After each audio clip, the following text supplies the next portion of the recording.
A pandemia realmente foi algo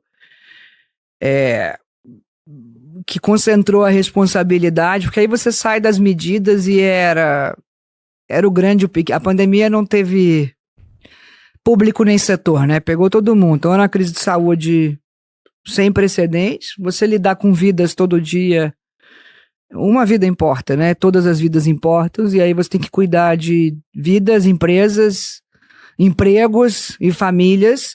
E cada decisão daquela era uma métrica de quantos empregos está preservando, quantas empresas deixam de fechar e quanto vai. Então, assim, são decisões de...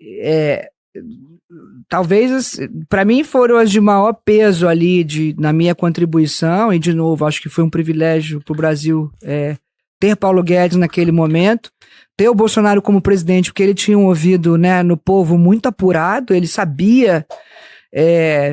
qual era a dor da população e o anseio, por mais que hajam críticas à forma como ele se comunicava, mas ele estava lá, num anseio realmente genuíno de tentar que aquilo afetasse o menos possível a um país que estava com tudo fechado. Então isso afeta o setor de serviço, o taxista, a manicure, o empresário grande. E ali, cada medida daquela, você, num grupo pequeno... Eu me lembro que eu cheguei pro secretário executivo do Ministério Guarani, eu falei, cadê o plano de contingência do Ministério? Ele, plano de contingência?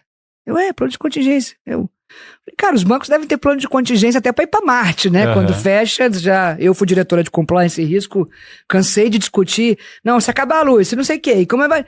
até terrorista você pensa, agora aquela pandemia ninguém nunca pensou naquilo não, né? Então aquilo foi muito, realmente uma aprovação.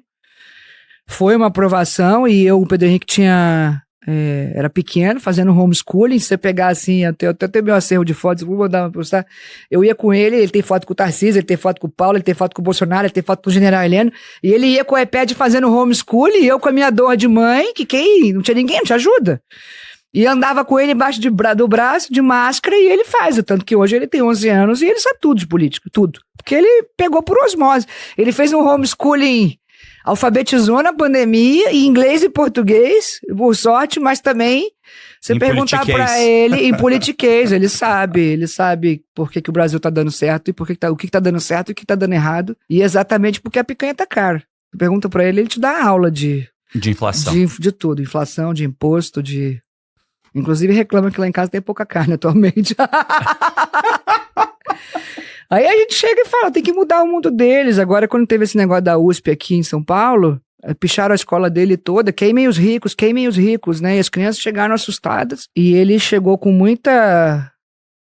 pediu a palavra pro professor, depois o professor mandou me chamar na escola E ele falou, eu sei por que isso. Porque o Lula prometeu a picanha, não deu, e agora diz pros pobres que a culpa é dos ricos, a culpa é dele. Porque os ricos pagaram imposto. Aí disse que ficou todo mundo olhando. Aí ele saiu, mãe, eu acho que eu choquei hoje na escola. Aí eu choquei. Então ele sabe.